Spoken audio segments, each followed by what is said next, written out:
Entonces, ¿qué haces? Es una pregunta que siempre, cada vez que hacemos o conocemos a alguien, a lo mejor la primera vez le preguntas dónde vives, dónde tienes familia o qué haces. ¿Qué haces de trabajo? Es una pregunta interesante porque nos dice qué tipo de persona es, nos dice que a lo mejor qué disfrutan, pero sí nos dice cómo pasan sus días. Estudios han encontrado que el mayor estadounidense trabaja 38 horas por semana. Eso es más o menos 7 horas por día y 2012 horas por año. 2000 horas por año. Se estima que las personas trabajan 90 horas a lo largo de su vida. Perdón, 90,000 horas por largo de su vida. Eso se equivale a pasear como más un tercero de su vida del trabajo. La mayoría de nosotros, al menos que nosotros seamos el jefe de una empresa, siempre trabajamos para otra persona. Trabajamos para nuestro jefe. Se informa que el estadounidense tendrá 10 o más nuevos jefes a lo largo de su carrera. Ahora, más o menos como 10 nuevos jefes sobre el tiempo de su vida. Son muchos jefes y son muchos ajustes que necesitan hacer. Y ahora, digo todo esto sobre el trabajo porque Dios tiene un interés personal en cómo pasamos nuestros días del trabajo. Después de todo, el trabajo es uno de los aspectos que más tiempo consume de nuestras vidas. Nuestra fe en Cristo no es algo que dejamos en casa o solo vivimos en privado o solo en los domingos. Todo cristiano es un cristiano completo. Trabaja en completo.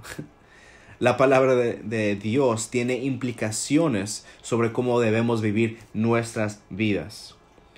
La doctrina siempre debe conectarse con el discipulado.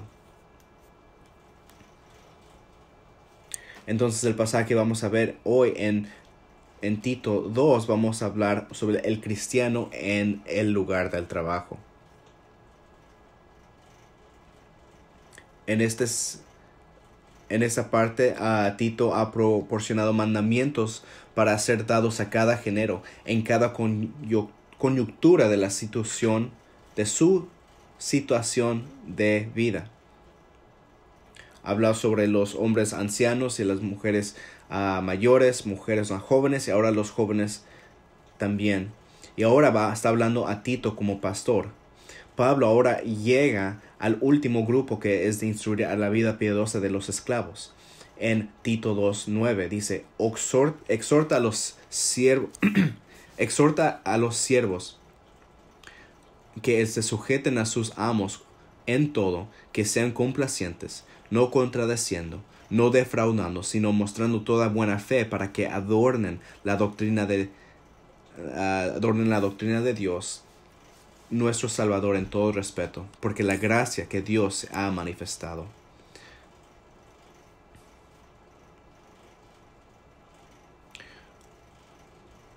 Ahora quiere hablar a los esclavos. Un esclavo es alguien que está en servitud a otro. John Kitchen dijo, el término habla de alguien que se vendió a sí mismo a la servidumbre total y la sumisión a la voluntad del otro. Ahora, cuando escuchamos esclavitud, nuestras antenas se nos paran. Y quiero que tengan cuidado, que no lleven a su mente sobre la esclavitud durante el tiempo de la guerra civil, el siglo XVIII-XIX. La esclavitud que se fue practicada en nuestro país es diferente a la esclavitud que fue practicada en el siglo I. En lugar sí, un esclavo era alguien que estaba completamente controlado por otra persona. Un esclavo estaba en una relación de servidumbre con otro. Esclavitud en el primer siglo era muy común. Los esclavos superaban el número de las personas libres en algunas ciudades. El diccionario habla sobre las principales diferencias en el siglo I. Primero, los factores raciales no se desempeñaron ningún papel. Se alentó mucho la educación. Algunos esclavos estaban mejor educados que sus dueños o mejoró el valor de un esclavo. Muchos esclavos desempeñaban funciones sociales sensibles y altamente responsables. Los esclavos podían poseer propiedades. Sus tradiciones religiosas y culturales eran las mismas que las de las naciones libres. Ninguna ley prohíbe la reunión pública de esclavos. Y quizás, sobre todo, la mayoría de los esclavos urbanos y domésticos podrían anticipar legítimamente ser emancipados a la edad de los 30 años.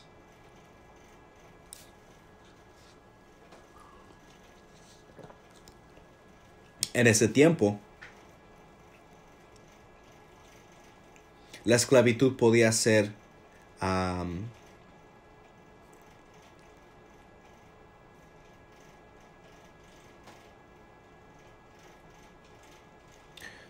unas personas se vendían a sí mismos para ser esclavos. ¿Por qué? Porque se querían económica y políticamente subirse en la sociedad. Muchos eran artesanos, obreros, empleados domésticos. Unos eran maestros, médicos o profesionales en general.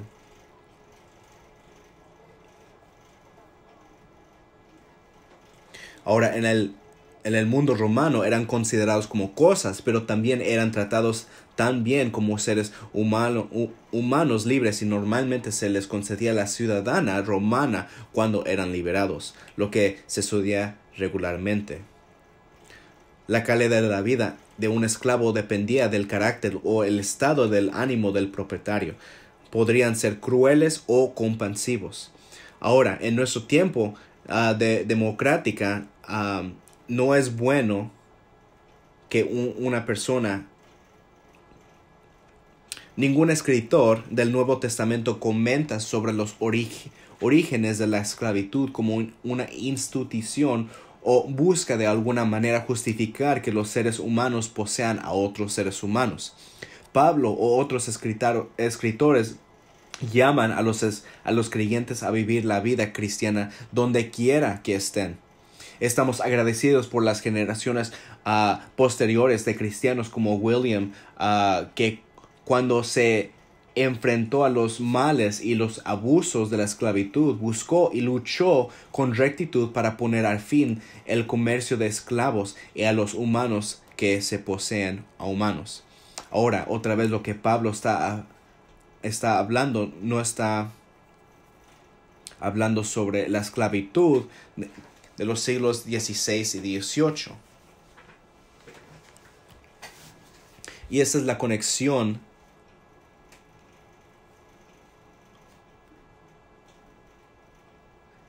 nosotros somos esclavos en ese sentido. Fue cierto que a los que estaban trabajando hace tiempo, nosotros como cristianos trabajadores tenemos responsabilidades a nuestros jefes. Nosotros debemos de vivir una vida que refleja la realidad del Evangelio. Entonces, aquí en Tito 2 tiene aplicaciones para trabajadores en nuestro tiempo. Muchos son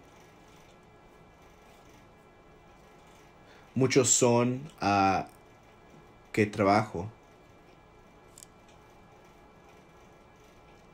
Si trabajas tiempo completo o medio medio turno. Dios tiene para una palabra para ti mientras que tú trabajas. Y antes de empezar, quiero que vea el propósito de Pablo. ¿Qué es el propósito de Pablo? Mira a versículo 10. En medio ahí del versículo 10, donde dice, ¿para qué? Dice tantas cosas. ¿Para qué? Para que adornen la doctrina de Dios nuestro Señor, nuestro Salvador, en todo respeto. Habla de adornar. Pablo dice que empleados cristianos deben de adornar la doctrina de Dios. Es decir, que debes de vivir tu vida en tal manera que las otras personas pueden ver la diferencia en tu vida. ¿Qué significa de adornar? Significa que hacer algo que sea atractivo o hermoso decorándolo. Es extraer la belleza natural de una cosa, adornándola y disponiéndola para que se vea lo mejor posible. Ahora, nuestra palabra cosmético proviene de esta palabra. Es la palabra cosmion en griego. Así como una mujer se pone sus cosméticos o maquillaje para resaltar y resaltar su belleza natural, así el cristiano debe vivir para llamar la atención sobre la belleza del evangelio. Ahora, Pablo no está diciendo que el evangelio necesita ayuda. No dice que debes hacer lo que es malo, que se vea bueno. No, lo que está diciendo es que debes de adornar la doctrina de nuestro Dios, nuestro Salvador, para que sea atractivo para el mundo que está afuera. No es como cuando dices que cuando vas a comer, que la carne necesita ayuda por una flor que le pones allí. No. O cuando tiene flores en una...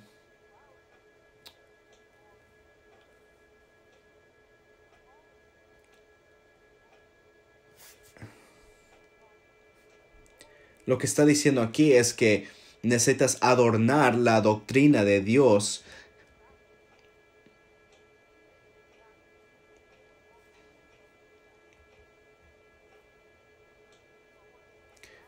Entonces, el propósito que está diciendo aquí, que Pablo está diciendo, debemos de ser un empleado que adorna la doctrina de Dios. Y no nomás estoy diciendo aquí para que te ayude, no necesariamente en el trabajo, o para que hagas el evangelio mejor de lo que es. Lo que Pablo está diciendo que debe de comentar el evangelio, debe de dar crédito al evangelio, no le quita al evangelio. En preparación para este sermón, les mandé unas preguntas a jefes aquí en Hickman Community Church.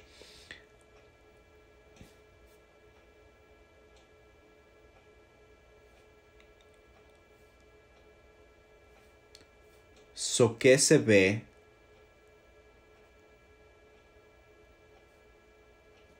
ser un cristiano donde tú trabajas?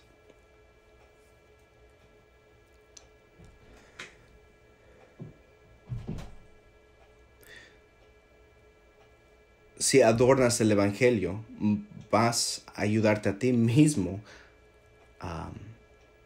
sabiendo lo que Dios te quiere lo que tú hagas, sea que seas vendiendo sándwiches de pollo, seguros o fondos. Vivir para la gloria de Dios en el trabajo le dará poder para decir que trabajar es con esta meta, no es mi dolor, sino mi placer. Entonces, esta semana veremos 5 responsabilidades de un empleado cristiano que le permitirán adornar la doctrina de Dios, su Salvador, en el lugar de su trabajo. Un cristiano debe ser sumiso, ser agradable, sean respetuosos, sea honesto y sea confiable. Primero, que sea sumiso. Se exhorta a los siervos a que sujeten a sus amos en todo. Entonces, la primera responsabilidad es que sea sumiso. Si trabajas para alguien, debes de someterse a sus deseos. Esta es una responsabilidad simple y obvia, pero sí se debe de hablar. Sumisión significa estar bajo la autoridad de otro. Tu jefe es tu autoridad. Entonces, cuando dicen que hagas algo, necesitas hacerlo. La palabra griego fue hecho en contextos militares. Se describen filas de soldados que se organizaban bajo el liderazgo de su comandante. Un diccionario dice de sumisión en esta manera que someterse es aceptar las directivas que se dan, honrar las condiciones que se imponen, complacer al superior o honrarlo con el homenaje que es obediencia, repudiar el egoísmo y el distanciamiento. Es decir, ser absolutamente sumisivos. Pablo dijo que los esclavos debían ser sumisos a sus propios amos, no cualquier maestro, sino al maestro bajo el cual sirvieron. ¿Solo a los buenos maestros? Pedro escribe en 1 Pedro 2:18. Dice, siervos, ser sumisos a vuestros amos con todo respeto, no solo a los que son buenos y más mansos, sino también a los que no son razonables. Las escrituras no dicen, debes de someterte a tu jefe, sino más son buena onda. No, debes de someterte a ellos en todo, aunque no son razonables. Y ahora debemos de calificar eso, porque debemos de ser sujeto en todo. Debe relacionarse con aquellas cosas que no son contrarias a la palabra de Dios. Si un esclavo o un empleado se le pide que haga algo que está en contra de la voluntad revelada de Dios, o una petición de pecar, no deben de hacerlo. La obediencia ciega a las órdenes de moralidad dudosa sería una tontería. Pero debe de ser sumisión en todo. Sumisión es una acción, no es. Sumisión debe de ser también una acción constante, como una actitud. Tenemos interior un corazón de ser sumisivo. Por lo tanto, si vas a someterte, debes ponerte voluntariamente bajo las directivas de su superior. Como cristianos ya sabemos lo que es someterse a la voluntad de otro. Hemos doblado la rodilla antes del Rey Jesús en arrepentimiento y fe, rechazando nuestro pecado y nosotros mismos y comprometidos a seguir a Cristo. Tenemos el ejemplo de nuestro Señor Jesucristo, que se sometió al Padre, haciéndose obediente hasta la muerte, incluso a la muerte en la cruz. Tenemos el mandato de Pedro que escribe, sométanse. Tenemos un ejemplo en Cristo, pero luego en 1 Pedro 2:13 dice, sométanse por amor del Señor a toda institución humana, ya sea a un rey como el que tiene autoridad o gobernadores. Someterse entonces como empleado es una obligación obvia para el seguidor de Cristo que vive su fe en el mundo. Como empleados cristianos debemos estar listos y dispuestos a hacer lo que se nos dice. El empleado cristiano debe hacer lo que se le pide y hacerlo bien, siguiendo las instrucciones lo mejor que pueda. Un empleado cristiano debe de hacer lo que se espera, ya que sea lo que le pida o no.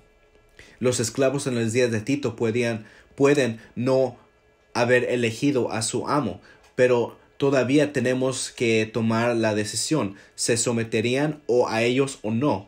Deben someterse. En nuestros días solicitamos trabajos, elegimos nuestras profesiones, seleccionamos dónde y para quién podemos trabajar, cuando más deberíamos ser capaces de tomar la decisión de someternos a nuestros jefes. Tenemos la libertad de someternos a nuestro jefe voluntariamente. Ser sumisos nos permite adornar la doctrina de nuestro Señor Jesús. Pastor Rick dice, nada desinflará más tu testimonio que su insubordinación. La segunda responsabilidad que el empleo cristiano es ser agradable. Ser agradable es ser agradable y aceptable y hacer que alguien esté satisfecho contigo y en tu desempeño en el trabajo. Si eres agradable, tu jefe estará satisfecho en ti, en lo que haces. La idea de agradar siempre se usa en el Nuevo Testamento, de ser agradable a Dios.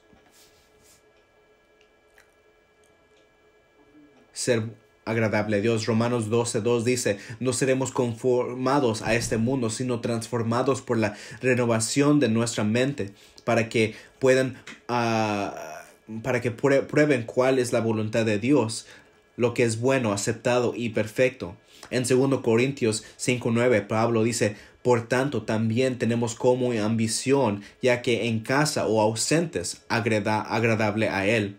Y en Efesios 5:10 dice que estamos tratando de aprender lo que se agrada al Señor. Ser agradable a Dios es nuestra primera y más alta ambición. Si es nuestro objetivo como cristianos, entonces entendemos cómo agradar a otra persona. En Efesios dice que esclavos Pablo dice, esclavos, sed obedientes a los que son vuestros amos según la carne, con temor y temblor, en la sinceridad a vuestro corazón, como a Cristo. Dice que debe haber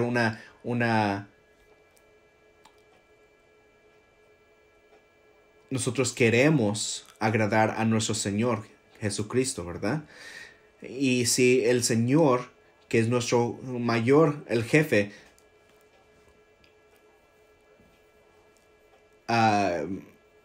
Cristo ordena a los esclavos que sea agradable a Él y incluye ser agradable a nuestros jefes terrenales. Si la responsabilidad anterior era pasiva, hacer lo que dicen, esta responsabilidad del empleo cristiano es positiva, una responsabilidad activa. Este lado dice, no esperes hacer lo que se te pide, sino asegúrate de hacer lo que le plazca.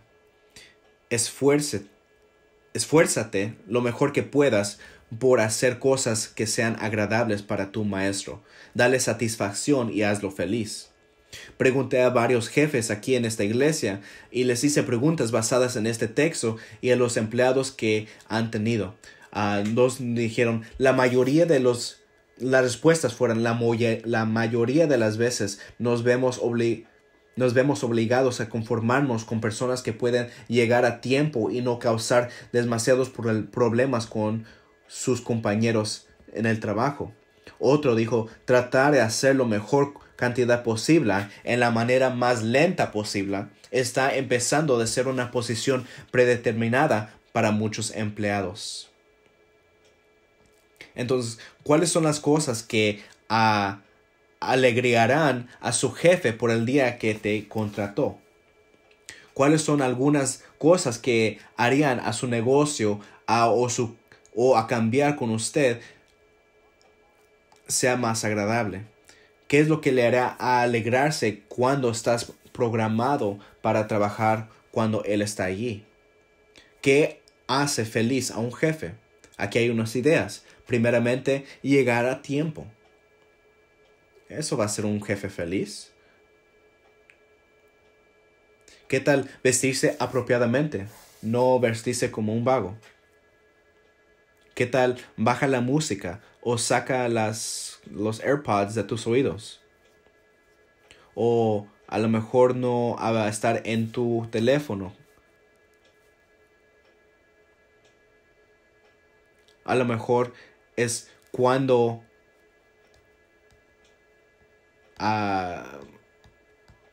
¿qué tal cortando la hierba como le gusta a su manera del jefe? O ser adaptable cuando se necesita un cambio en expectativas, entorno, prioridades, procedimientos. ¿Qué tal si estás organizado? Que si eres consciente de dónde están y dónde se encuentran las cosas.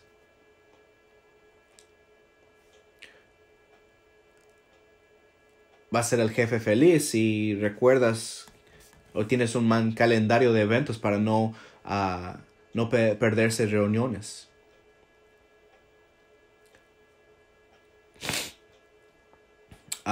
Ser un buen si eres consciente de los detalles, no dejes que las cosas se escapen por las grietas.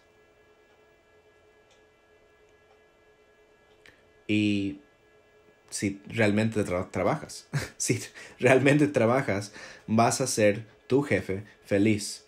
Escuché de un memorándum que se envió a todos los empleados de una empresa. Dijo, a todos los empleados, debido a un aumento de la competencia y el deseo de permanecer en negocio, consideramos necesario instituir una nueva política. Estamos pidiendo que algún lugar entre el tiempo de inicio y el de salida, y sin infringir demasiado el tiempo que generalmente se dedica a los periodos de almuerzo, pausas del café, periodos de descanso, narración de historias, venta de boletos, planificación de vacaciones y el refrito de los programas de televisión que ayer, cada empleado se esfuerce a encontrar un tiempo que pueda reservarse y conocerse como el descanso laboral. El punto, el trabajo era feliz a su jefe. Nosotros debemos hacer nuestro trabajo para agradar al Señor y no para el hombre. Pero nuestra idea que nuestro jefe mayor es Dios. Alguien dijo, un jefe me dijo, yo no firmo su cheque, Cristo firma su cheque. Y sí, hacemos nuestro trabajo. Cuando somos agradables a Dios y a nuestro jefe, somos capaces de adornar la doctrina de Dios, nuestro Salvador. Te ha salvado a ti, y cómo podemos ver la diferencia. Amigos, si tú eres agradable para Dios y a su jefe, eres capaz para adornar la doctrina de Dios, tu Salvador.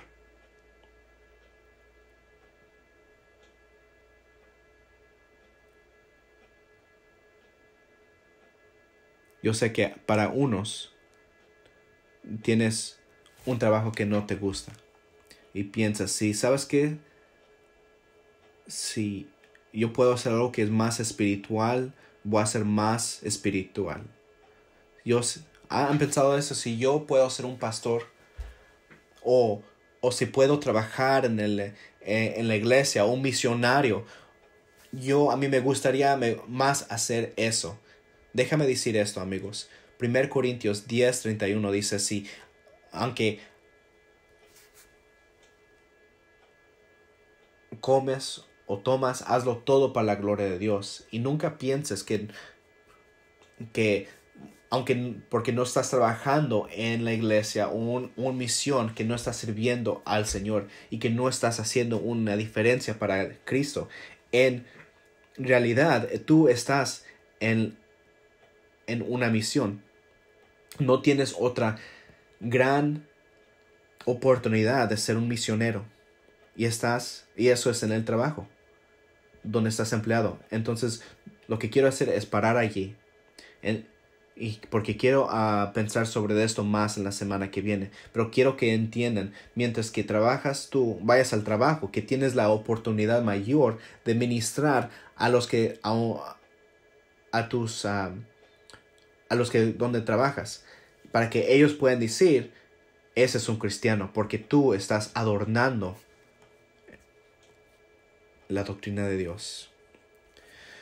Señor, que estás en el cielo, te bendigo por esta oportunidad de estar en este mundo, de honrar y exaltarte en todas cosas. Señor, te pido que las personas que están en el trabajo, que nunca piensen que puedan hacer algo mejor o algo más espiritual, ayúdales, que están en una guerra espiritual en su trabajo, que deben de ponerse toda